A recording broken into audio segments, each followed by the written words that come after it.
Well, why don't we go ahead and get started? Thanks everyone for joining us. This is another Second Tuesdays Writer Discussion Group, and anyone feel free to chime in and ask questions or share your thoughts at any point in time. This is not anything formal. It's just a time for us to chat and share different ideas that we have. This month's topic is, what are some creative ways that writers and speakers are connecting with readers this fall? And the fall tends to be a high season for book launches and events. All the different industries that I've been in, have got their own seasons. And, the spring and the fall tend to be the big seasons for conferences, which obviously I'm pretty attuned to these days. And, it's just so many other things kind of get put on hold during the summer or during Christmas or during the winter or whatever. And so usually from the middle of September through the middle of November are very busy times for conferences and events and everything else. So we're still pretty much, in a pandemic kind of a mode. I know things are gradually opening up a little bit, but just to share a little bit of news that I haven't announced yet, I'm not planning to do any in-person conferences through the first part of 2021. I'd already announced that there wouldn't be any through the remainder of 2020. And most people don't know it, but I did have a couple of conferences preliminarily scheduled for March of 2021. And, just decided, it's just too risky, too unsafe, too uncertain. And also, quite frankly, the online work that we've done, the online conferences, the interviews, the seminar, the things like this, have been going really well. So, I just thought, okay, I have to plan these things months in advance and recruit speakers and venues and everything else. And I just thought, you know what? So I ran that past, a couple of my key partners, and they were both, totally in favor of that. So for what it's worth, no Writing for Your Life or Publishing in Color in-person conferences through the first part of 2021, but there will be online versions. So anyway, so Jen, why don't you start off? What kind of things have you been doing? I think we really should talk about our interview series, because I think that's a really prime example. But in addition to that, or if you want to talk about that, maybe that's a good place to start. Yeah, sure. And I actually also, in terms of the question of what writers are doing to, connect with readers during this time, I did do a little informal survey of a number of my friends and fellow Writing Guild members. So I do have some ideas. Excellent. Thank you.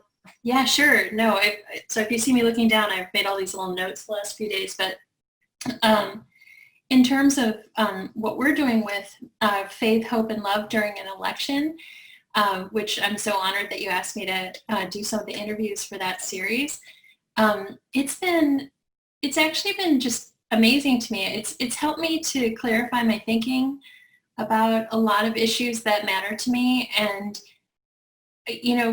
I feel like, it's, you and I both approached that series in a very casual way. We were just kind of inviting people whom we respect and whose opinions matter to us and to others, and kind of ask open-ended questions around, what matters to you in the upcoming election, or like, well, how are you feeling about the state of our country? And these kind of really broad questions. But what's so wonderful is all the people so far that I've spoken with, and I've been listening to yours. I hope you see, like, I've been tweeting sometimes around after I've seen some of your interviews. Yes, I appreciate that. I've really enjoyed them. And so when I'm like cleaning the kitchen in the morning or whatever, I'll put it on. And I find myself, grabbing a Post-it note or grabbing something to jot down kind of ideas and things that. That's the same thing I've been doing too. And yeah, I mean, Shane Claiborne, I ran upstairs and I got my notebook and I started writing, page after page of responses and little quotes and so on that he was saying. But but yeah, that's been a really cool thing for me, is to speak to all these different kinds of people, and not everyone is completely aligned with my own sort of sense of my own politics or my political views, but it's been interesting to hear, people of faith and people who all are committed to the common good in their own ways, speaking about why this matters to them, and how they were shaped as political people. So yeah, it's been a real pleasure to do those talks and those, just to listen to people and gain from their experience, and also just have the opportunity to talk about things that are important. We don't, someone, I think my friend Erica Bray Parker, whose interview goes up this week, she's a neighbor and a social studies teacher, and she serves on the city council in her little town. And she just said at the end of it, "Thank you so much for asking me to be part of this, because we're so kind of caught up in the moment, and there's so much drama around politics and around what's happening in our country." She said, "I just so appreciate the chance to hit pause and kind of formulate my ideas and think." And yeah, I mean, it's been, so that's my summary of this series. It's just been great. I've really enjoyed having these conversations.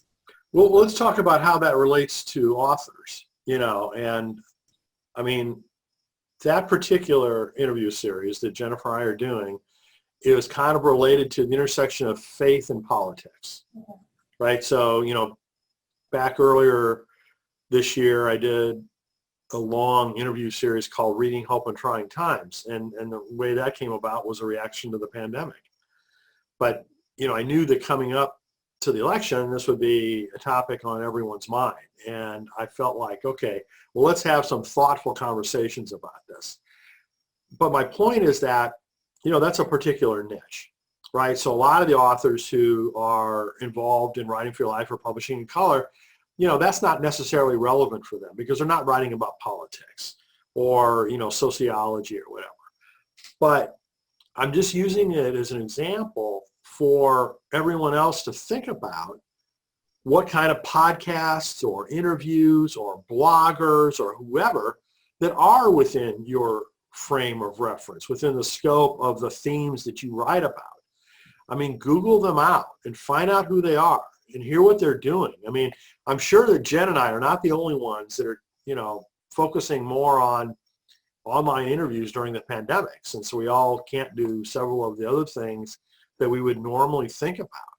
So, as I said, this is, one particular niche, but we've all got our own, right? Each one of you as writers have got the particular areas of focus. So, find out who the influencers are, find out how you can reach out to them. One of the nice aspects of this series and the earlier series is that I've been introduced to or reached out to several authors who I've never spoken with before. They're not big names. They are not folks in some cases I've ever heard of, but they have written some really good books, in particular some really good books that are just being released either recently or about to be released, that are on this topic or something related to this topic. So, it's just like another one of these instances where you just never know who will be a good collaborator for some particular thing that you're doing. It'll spring out of nowhere. And, just as an example, one of the other subscribers to Writing for Your Life sent me an email and said, "Hey, I've been really enjoying, your interviews. It would really be great for you to speak with Bishop Marianne Buddy, who's at the National Cathedral." And he talked a little bit about her or whatever. And I thought, wow, okay, well, that's a great idea. Let me reach out. I said, do you have any, contact information for her? And he says, "No, I'm sorry, I don't, really know her." But I reached out to Church Publishing. Church Publishing, Inc. is the quote unquote publishing house most closely affiliated with the Episcopal Church. And so I know a couple people there. So I sent them an email. I said, hey, are you familiar with Bishop Buddy? And I said, I'm sure, I'd be glad to introduce you. So it's kind of like your network, whatever your network is, whoever is in your network is such an incredibly valuable asset that you just never know. You cannot predict in advance the myriad number of ways that any particular contact may be helpful for you. I totally agree. And I think that just to kind of underscore some of what you were saying, I think like this time that's been so unsettling and unsettled, it's made people want to connect. So for instance, you reaching out to that woman at the National Cathedral, her life is probably, and I don't know her and I don't know her situation, but given all of our situations, her life is probably different than she had planned, right, for the year. And so she probably has less travel. She probably, has less in-person time with people and really loves to connect. I mean, everybody just wants to connect with each other, right? I mean, that's why we write. It's why we, have relationships. It's why we have friendships. It's we want to connect with other people. And so it does feel, and I've said this to a lot of people that I've spoken to over the last few months, it's a really good time to connect with people. One son of mine just graduated from college, and a friend of his who went all the way through elementary school and high school with him is a poet, and she graduated with a creative writing degree from her college, and she's a poet. And we had a long conversation in June where she was kind of trying to find editorial work or trying to figure out what she's going to do now that she's graduated.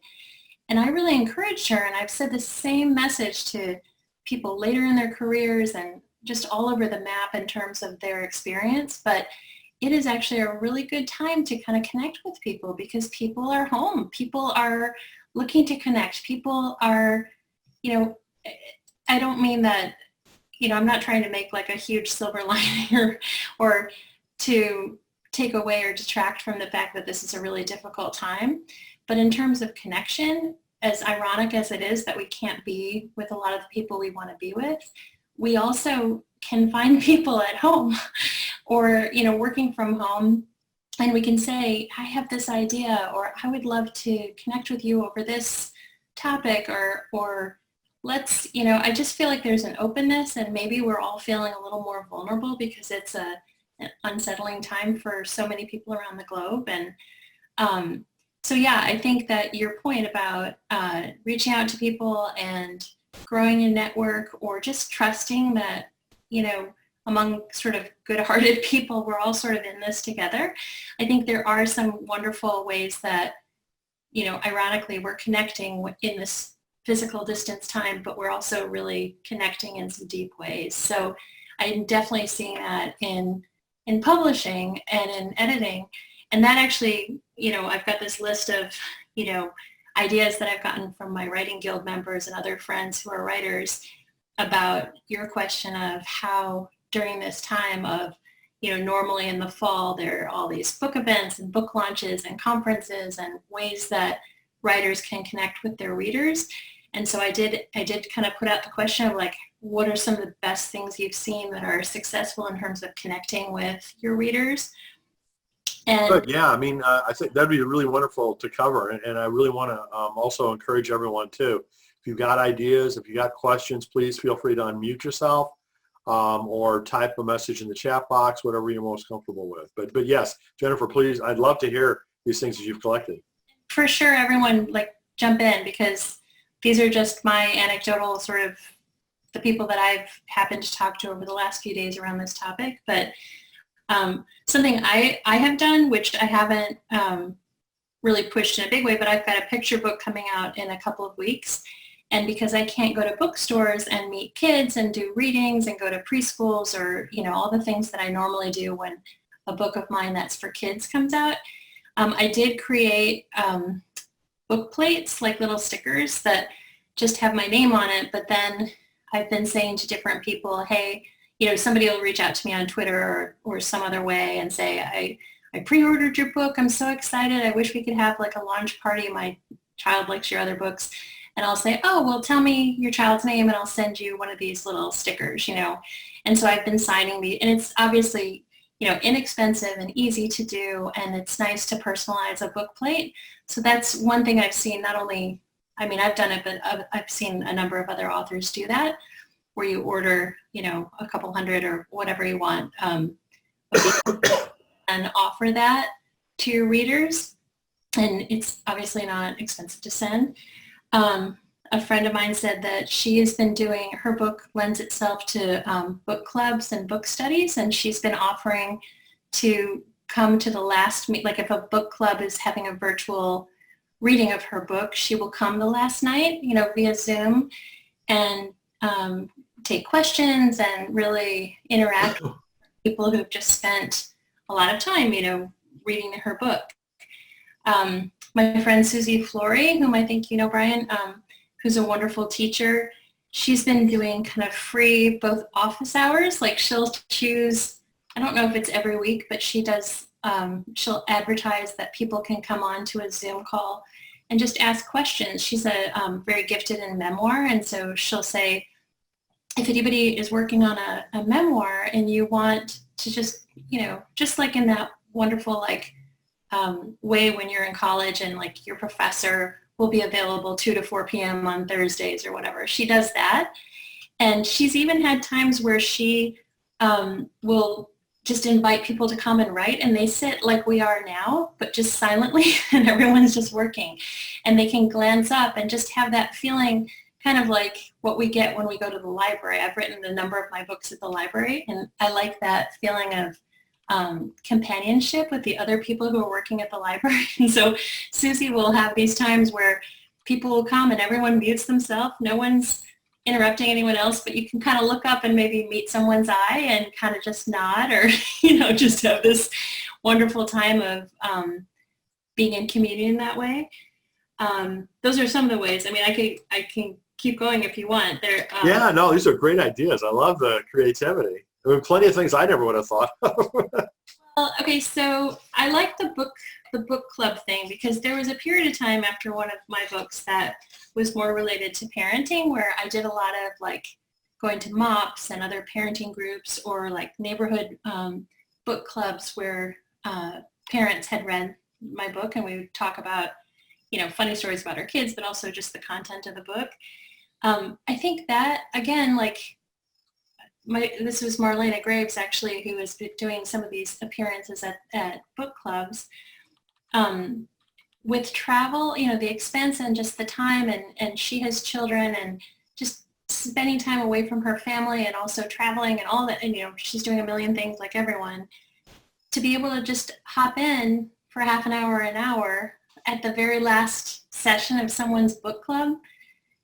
For them, I'm sure it's really fun, and it adds a lot of value, because they can say, hey, I had a question about, in chapter 6, you said this, what do you mean by that? Or like, that made me think of this. And normally that wouldn't really be accessible. And I think, what you're saying about like your conferences not being in person for the first part of 2021, I just keep thinking about access. And I think that, initially when all this was happening, it felt really sad to me that we couldn't meet together, and we couldn't actually be in a room together. And I still feel that way, of course. But I'm also looking at the other side of that coin, which is this mode of being in your home and being, not having to travel, not having to spend money on hotels and all those things, grants access to, wonderful like webinars and so on, to people that don't normally, may not be able to do that because of their other responsibilities, or because of, disability, or a million other things. So in some ways, like, this is teaching us something about access, to do our work this way.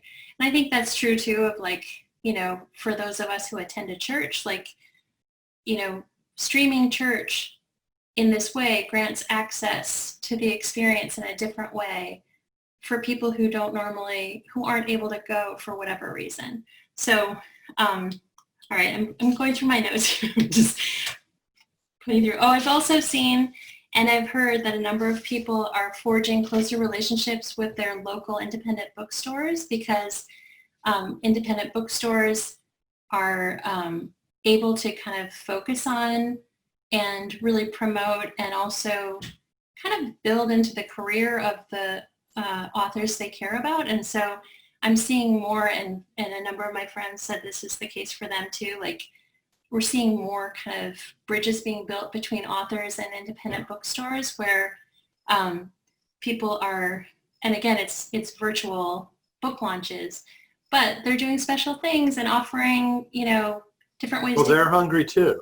Yeah, exactly. I mean, their world was completely disrupted, just like everyone else. And, they're trying to survive. They're trying to be innovative and creative and build relationships and networks. So guess what? It's a win-win. Yeah. And I think we're all sort of feeling so grateful for for our neighborhoods and for our communities. And so if there's an independent bookstore, finding a way to do something with them is great.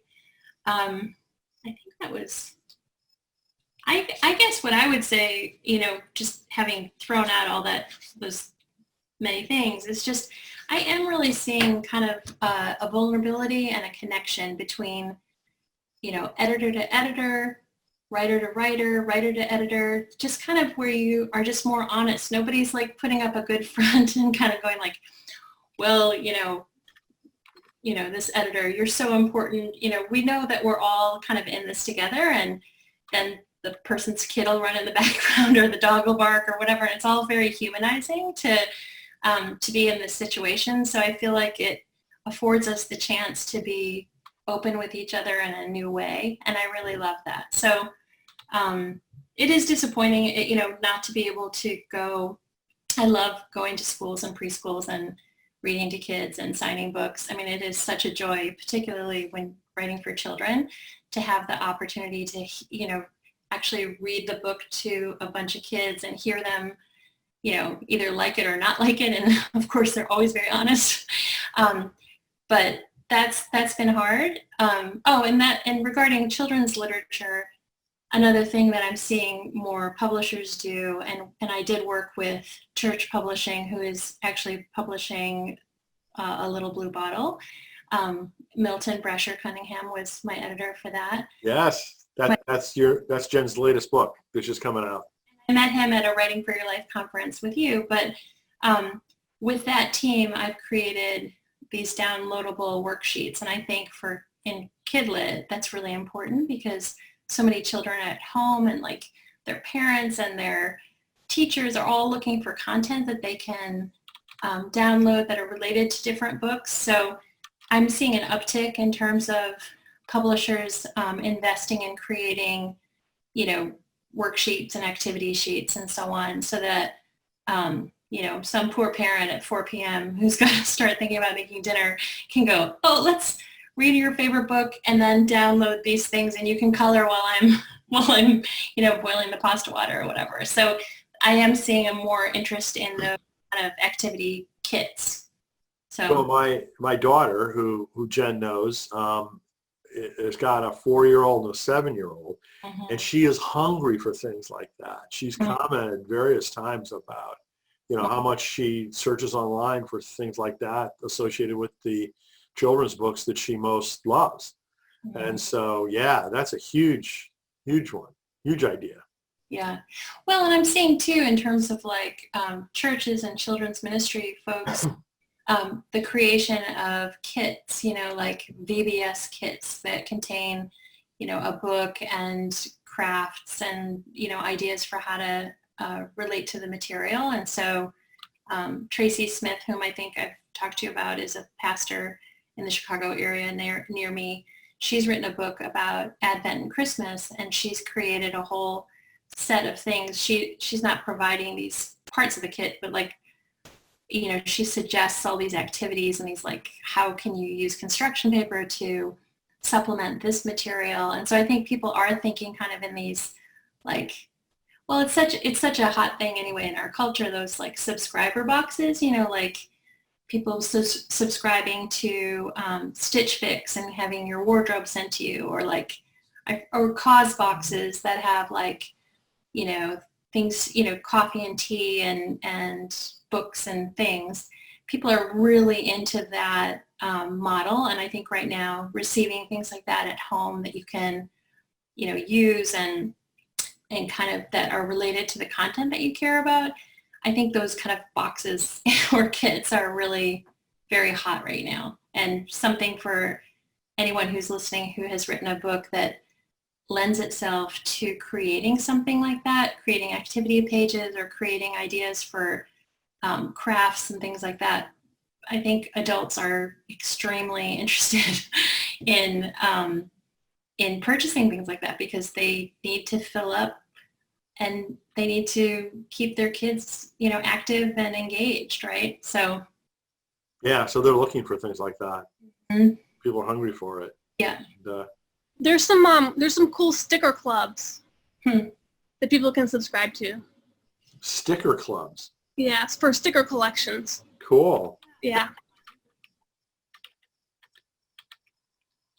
Yeah, my kids who are now 18, 20, 22, and 24, they would sometimes buy from Redbubble. Do you know that site that has fun stickers that are related to pop culture stuff, John Green books or whatever. I remember them buying, but yeah.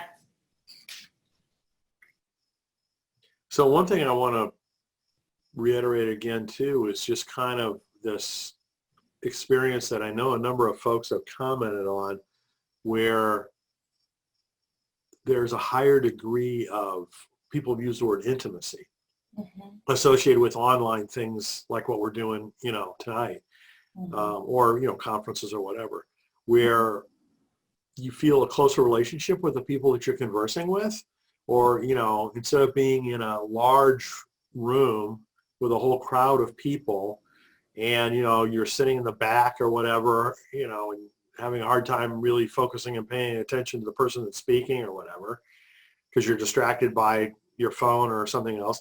When it's like this, where the person that's speaking is just right in front of you, right? It's just easier to pay attention. It's easier to be more engaged. And, so many people have commented on the advantage of that. So, again, back in the context of, how can you interact with your followers or your peers or whatever, take advantage of the fact that, everyone else is at home. Everyone else is communicating by Zoom now. It's really a great way to foster and build relationships. Yeah, I totally agree. Yeah. And I think it does, it is intimidating if you're in a big room or, I have found with a number of the online events that I've been a part of, primarily with Writing for Your Life, but people are, people will say, can I reach out to you after this? And they'll send an email and have a question or whatever. And I think in person, in some ways, and maybe we talked about this last time we did something like this, but that idea of the platform where there's a speaker who goes up above, just physically is walking up, steps and speaking behind a podium and looking down on the just physically looking down on the people who are listening. And you're right, in this, everyone's just here, and it sort of levels the playing field in a lot of ways, and so I think that's a good point. Yeah. Yeah, big equalizer. Which is nice, So I forgot where I was going to go next. Sorry. What any other thoughts, ideas that folks have, or things that you'd like to talk about on this topic? I have a thought about Zoom meetings and extra readings and online readings and stuff. I was just going to say that I think there's been different phases, and it just depends on where people live, but some people have gone back to work, and then some people are in virtual school or going back to school. And I think that helps there be you can change up your mix of people and do try something different, and there's extra windows to do different combinations of online stuff or whatever. I don't know. It just seems like I had certain quarantine friends at certain times, and then it's starting to change some.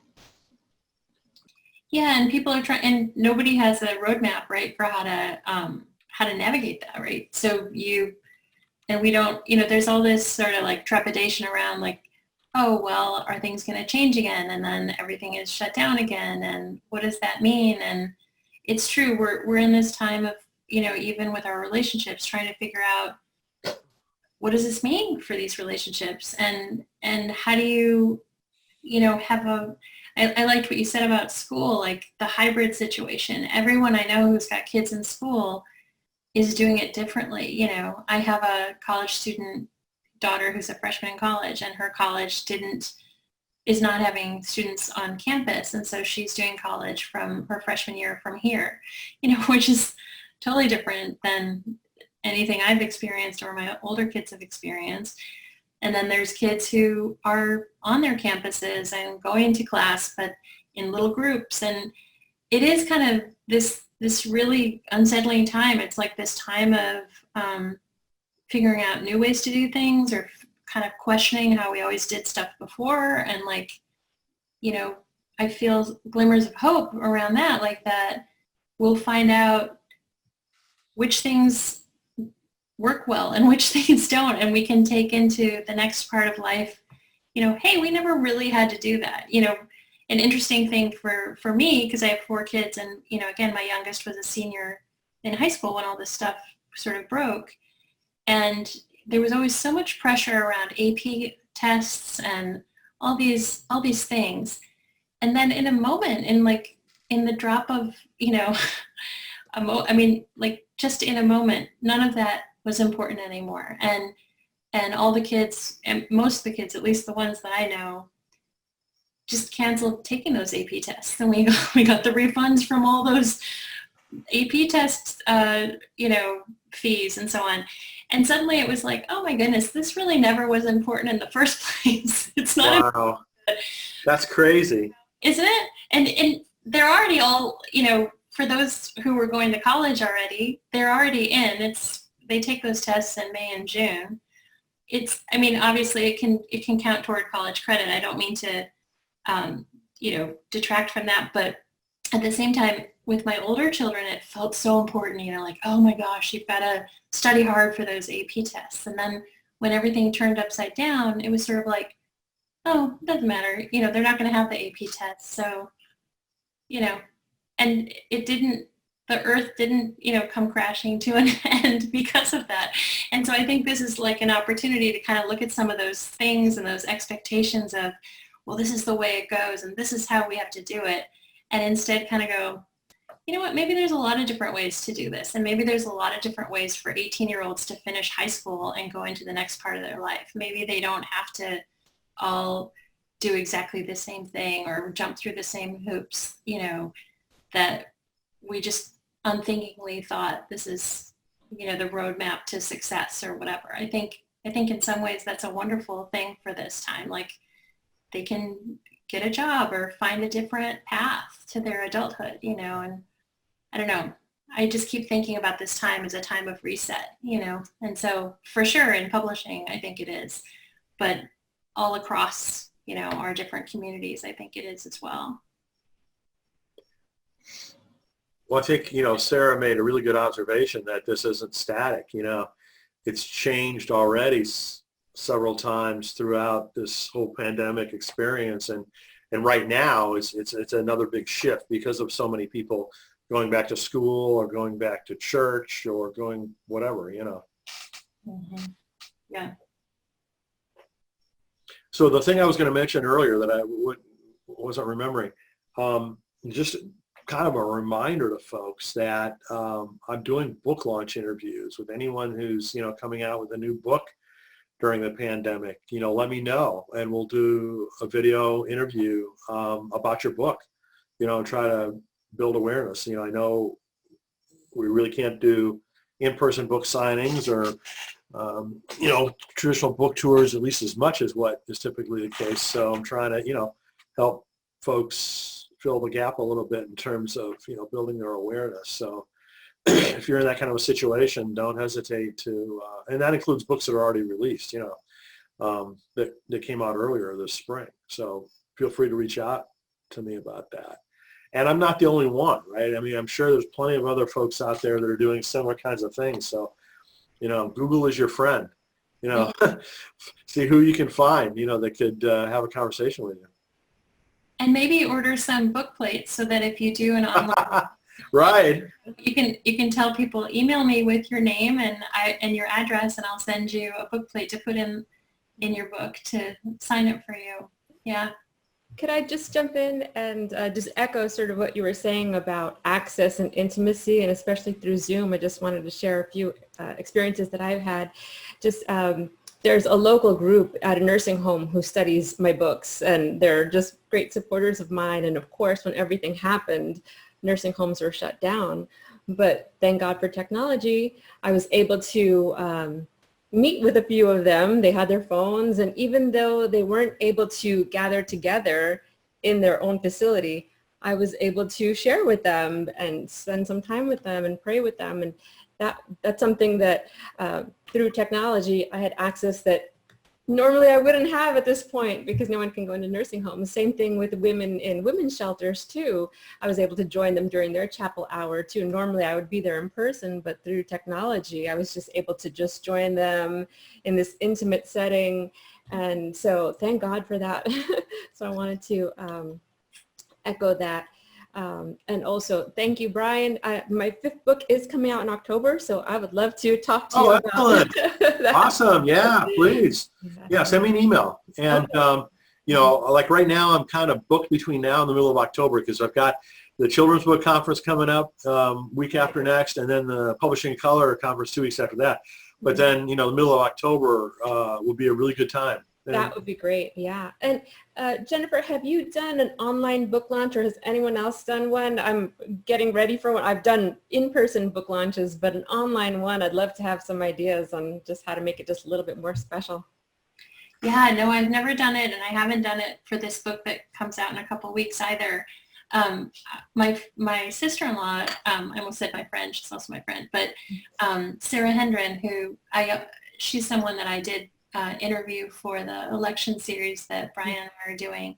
She wrote a book that launched a couple weeks ago called What Can a Body Do? And it's really about disability and the built world. It's a really, her interview she said a lot of really interesting things if you look on the Faith, Love, and Hope in an Election series page. But for her, we were talking about this the other day because I wanted to ask her perspective for our conversation tonight. And she did a couple different things. One was on the night before her book actually dropped, she had her best friend made a Zoom meeting, and she said to her friend, I want to do this. I want to celebrate the book. I really want to experience the joy of having published this. But the rule is everyone who is invited to this Zoom call is 20 years or more in my life. And so it was all really old friends and family. And so that was kind of like a safe place for her to enter into the kind of public eye, is to start with the people who, really, really love her and she's known forever. So we had this really intimate, I think there were like 12 of us, including some, I had 5 people on my little screen, but, we were all there to support her and to kind of just celebrate her. And then she has said that some of the speaking engagements that she's had, and her kids are a little younger than mine are, have been great because she's still being paid to do it, but she doesn't have to spend so much time away from her family. But no, I have not in this time nor ever really had an online launch. And it's funny because, there's always that, and I'm sure many people who are here tonight feel this way, but there's that discomfort around like trying to promote and sell yourself. And Brian so wonderfully talks about the importance of marketing and how we're really, just spreading the fact that we have a message, we've got a story, we've got something that's important to share with the world. So yeah, I haven't done that, and I don't know exactly how how I will do that in a way that's comfortable for me, you know, but Well, let me share one, idea, and then I never would have thought of this, but one of our other author friends, Kate Rademacher, is just coming out with a new book. And she had a wonderful Sunday afternoon event that she called a book blessing. It was completely online with Zoom.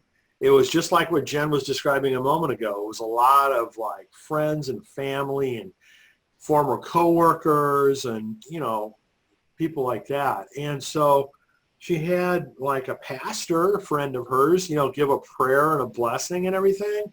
And, just a couple of other people. Oh, she was donating the money of anybody that bought the book that day. She was donating it to 2 different nonprofits. So she had a person from each one of those nonprofits come on and talk about their work.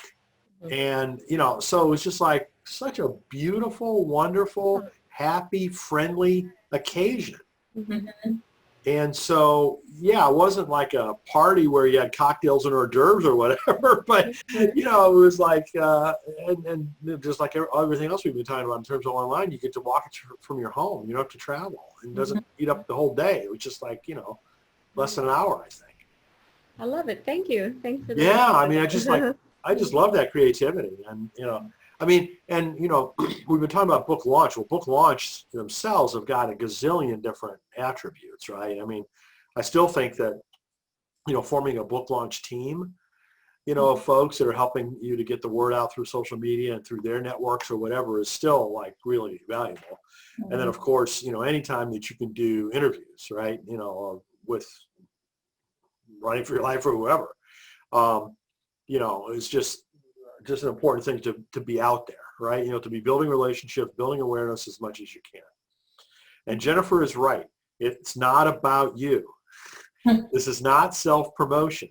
This is building awareness or how you can help people, right? So don't think of it as self-promotion. Don't think of it as pounding your own chest and showing off and everything else. It's not about you.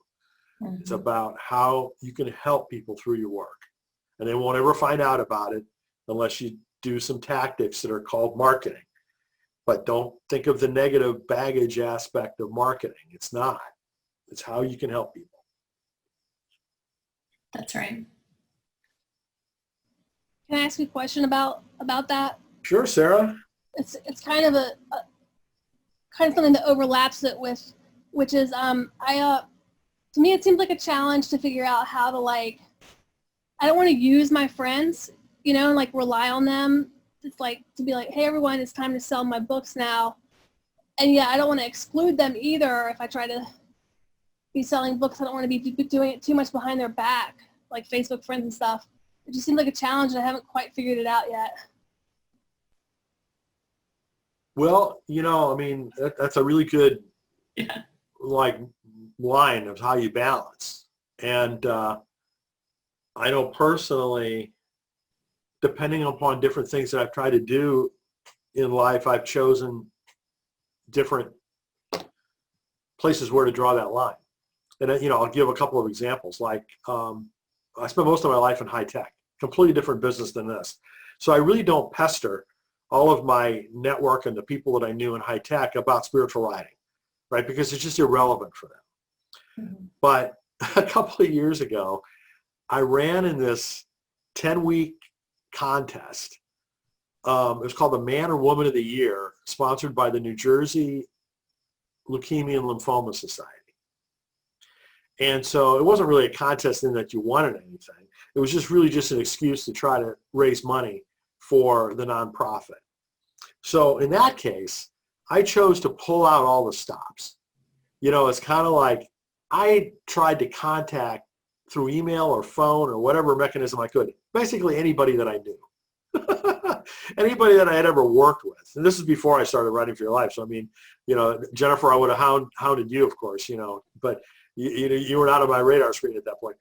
So, in that case, it was for a good cause, right? Because I knew it wasn't about me. It was about helping other people. And so, I chose, but that's not something that you can do very often. I had never done anything to that degree before that, nor since that. And that was 6 years ago now. So I guess, one piece of advice is, choose your times, right? And throttle your engagement aggressiveness, or lack thereof, depending upon the moment, depending upon what you're trying to achieve. That, I don't know. Other than that, it's just like, it's everybody's judgment. But I mean, most of your close friends and associates are people that trust you, and they trust your motivations. They know that you're really not in it for yourself, in your own glory or whatever, or your money from your book or what have you. So they're going to want to help you. I think everyone's natural inclination is going to be, I want to try to help that person, that friend, or that colleague, or whoever, if I can.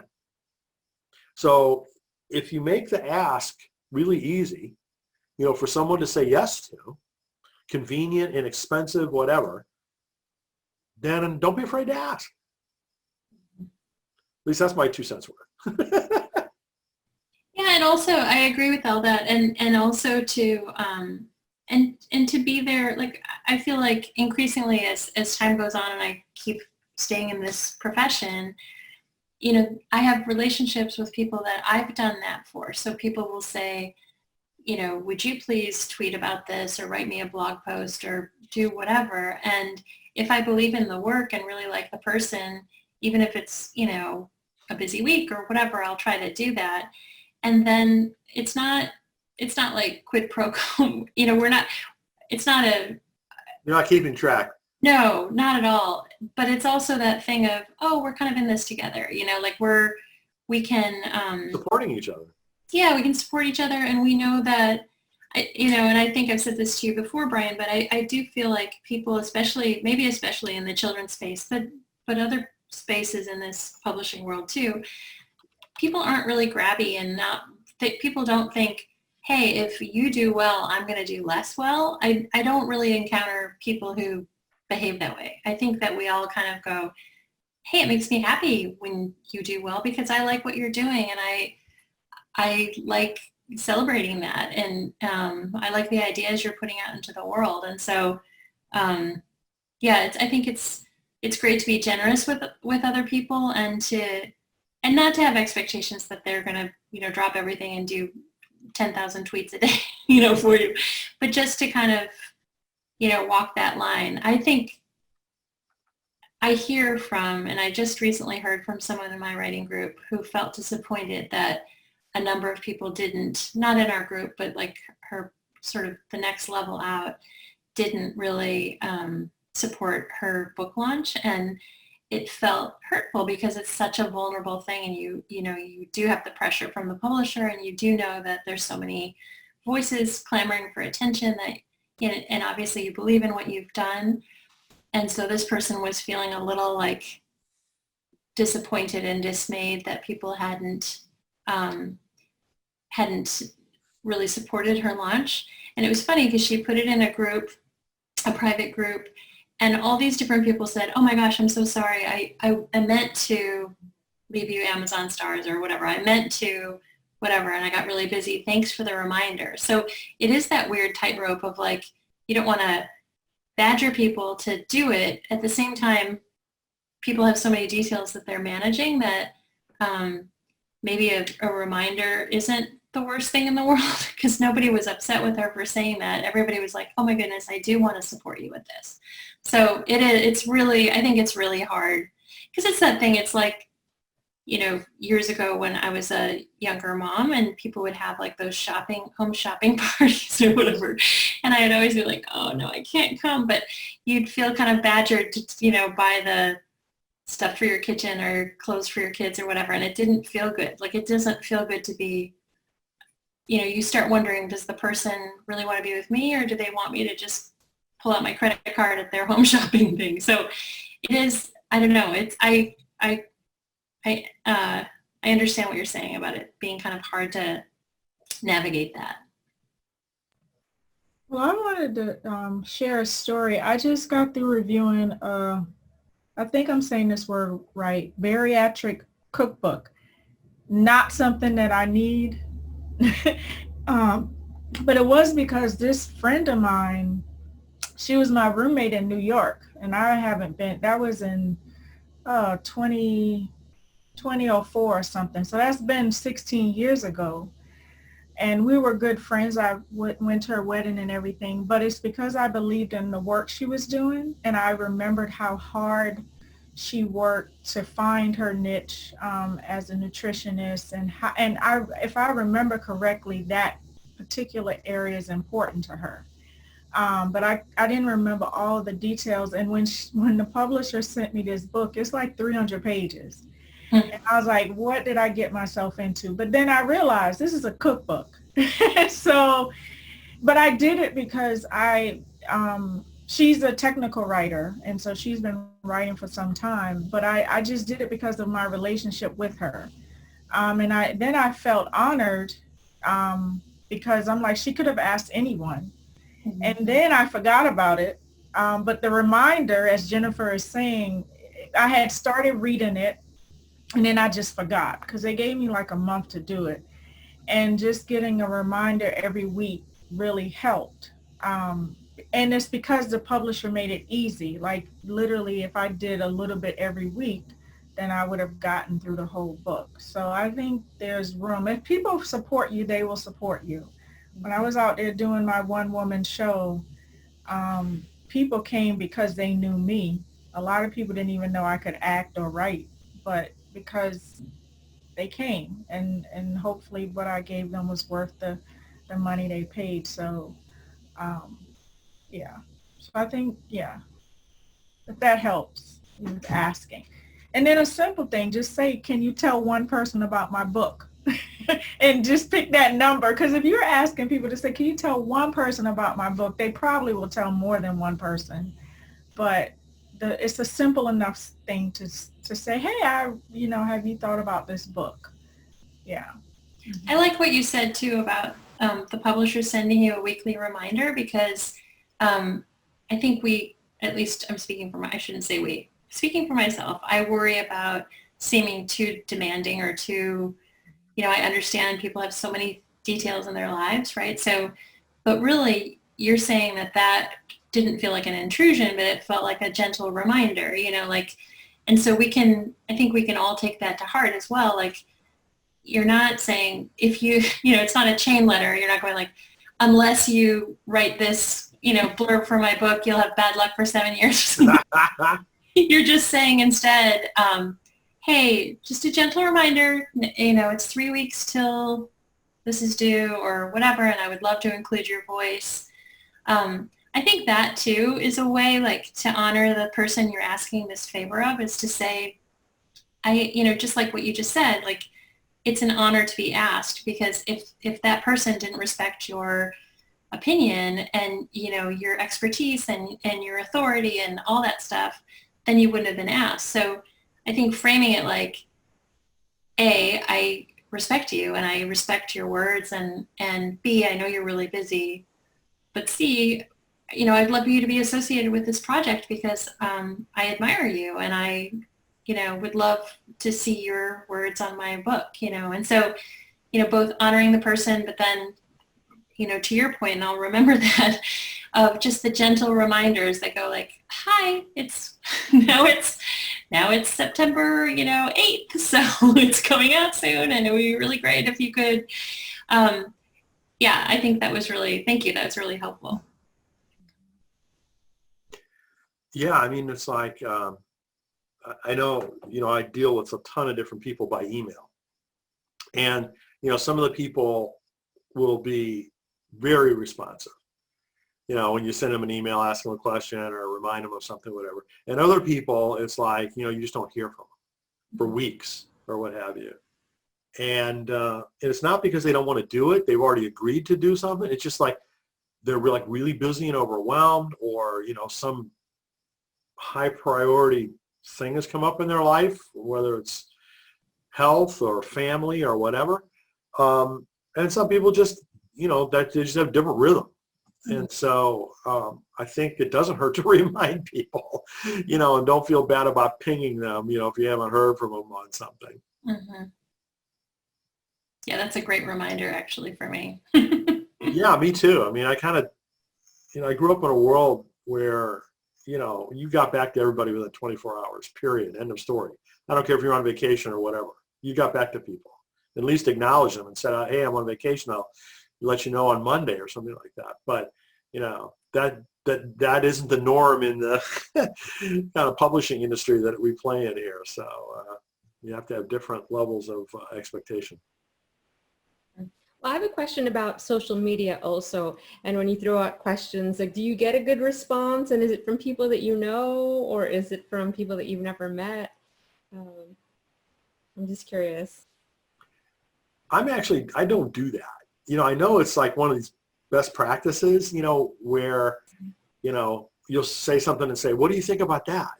And it's just personally not my style. You know what I mean? I feel like I don't know. I just don't, I just not me. Now I know it's recommended and some people do it very effectively. Yeah. I'm curious, Jennifer, do you do that? Or do you hear much from your readers online?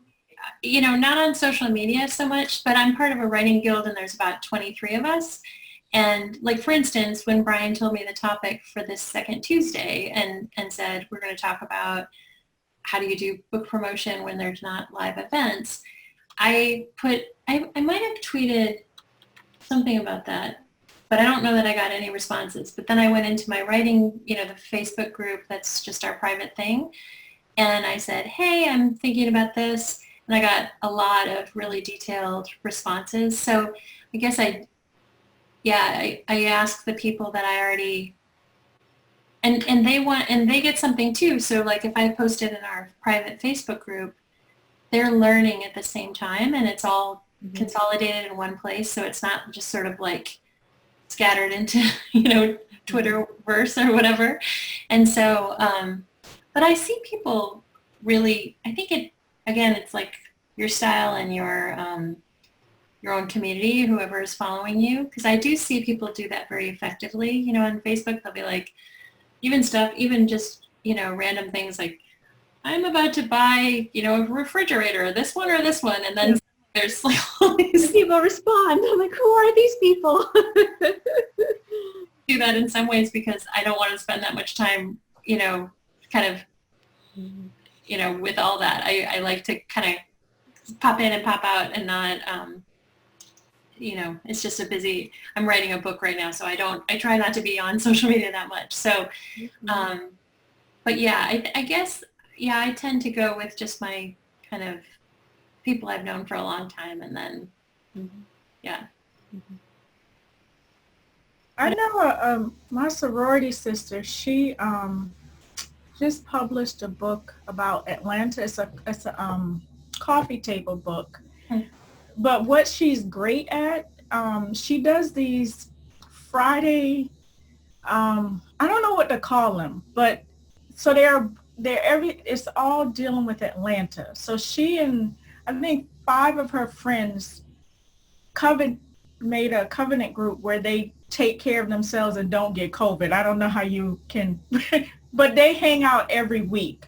I don't know how they know that they don't have COVID, but they've been doing this for months up to this book launch. So they'll do things around Atlanta together. And there are these crazy videos. So one Friday they were trying to find a restaurant that began with the word B. And they couldn't find it. Right now, you can go to restaurants, they have all these restrictions, but it was just the craziness of her trying to show Atlanta and its foolishness being open, first of all. But that led up to the book launch. And then she was only on there for 15 minutes, but it was just her kind of showing Atlanta life. And then the next week the book dropped and you're like, oh yeah, that's the place. And then she had a watch party. So I'm assuming she read from the book, because I didn't get to go to the watch party. For some reason, I had something else at the time, but she basically read from the book. I'm assuming that's what she did, but she did something up to the month of. And she just went with her personality. She's from Atlanta. She's more stylish than me and all of that stuff, but it was just cool watching her do her thing. If I did something like that, it wouldn't come off. I may do something on Instagram where it's a one-way thing, where I'm just like, putting a picture out about, or maybe so it has to go. I'm an Instagram person. Facebook terrifies me. Every time I put something on Facebook, I have like 1,000 friends, but most of them are from sororities and fraternities in the University of Georgia. And I don't remember who is my sorority sister sometimes. So I don't, so I kind of stay away from Facebook, but yeah. So it's all about personality, as Jennifer said. Yeah. And it's where your comfort level is too, and where you want to spend your time. There's not, you and I and everyone else could spend all our time on social media to whatever varying degrees of success that it might bring to whatever the project is. But I think it is about like, where do you feel comfortable? Where do you feel at home? What feels good to be actually doing those things, because if not, it's not worth it, because we also need to protect our creative time, right? And if we're just doing that stuff, it can cut into that, we need to be in flow. We need to have time to daydream. We need to have time to journal and do stuff like that. And we could be, if we were doing social media, sort of in the way that sometimes we're told to do it, it could be a full-time job, and then where's the value in what we're creating and, exploring. So, yeah. And it is a full-time job. I used to work in communications, and I had interns that helped me do that stuff. And then when I was in communications, all those things were either not here yet. Instagram hadn't been created yet. Twitter had just gotten, Facebook. So it was interesting to see how those things took over. But I just told a minister friend of mine, she was looking at this young lady who has 21,000 followers on Instagram. And I said to her, her Instagram account is beautiful because she has time to do that. And she has time that you don't have as a pastor. And so if you want to be a pastor, be a pastor. If you want to be an influencer, be an influencer. And I told her, I'm a writer and I only do what I can. But you're right, Jennifer, like just all that time you need to think and just be and so I make it organic. When I'm out walking, if I take a picture of something, I put it up and I'll put a Bible verse or talk about the topics I like to talk about. But it's organic. But there are people who their full-time job, I think, is to just get the picture just right. And yeah, if that's how I'm going to sell a book, Brian, then I'm not going to, it won't happen. Because I was pressuring myself to do that really in April and May. And I just felt overwhelmed and I hadn't written anything in April and May. So what I did go back to is blogging. And I'm glad I did. So I went back to once a week blogging, and people I hadn't heard from in years reached out to me and said, thank you. I need this right now. And I'm like, wow, and I was just talking about making decisions during COVID, a way to do it. So I think that's my jam. I can do a blog, but a launch party on Facebook. And I can't remember the name of the author. I'm saying your name, Brian, so I can remember. You told me about him on the last session. And I did go to look at all the articles, and he does make a great point about being known. I don't know if that's the name. Mark Schaefer.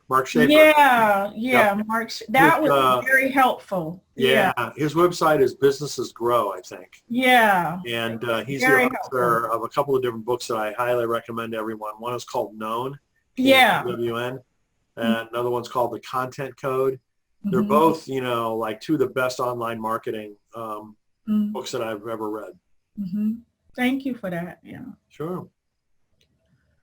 All right. Well, it's after 9 o'clock Eastern time. This has really been a productive conversation. I have a whole list of notes that I took of all these different ideas that everyone's been talking about. So I will add that to the notes of the YouTube video when I get this edited and posted tomorrow. So so thank you, everyone. And, we'll be back together again next week. Are there any other final questions or thoughts? Just thank you. This was my first time with all of you, so thank you for making me feel welcome. Thanks for Well, coming. it's really nice to have you join us, Nancy, and Patrice and Sarah and everyone else. We're really glad that you're here. All right. Okay. Thank you. All right. Thanks, everyone. Take All right. care. Good to see y'all. Bye. Yeah. Thank you.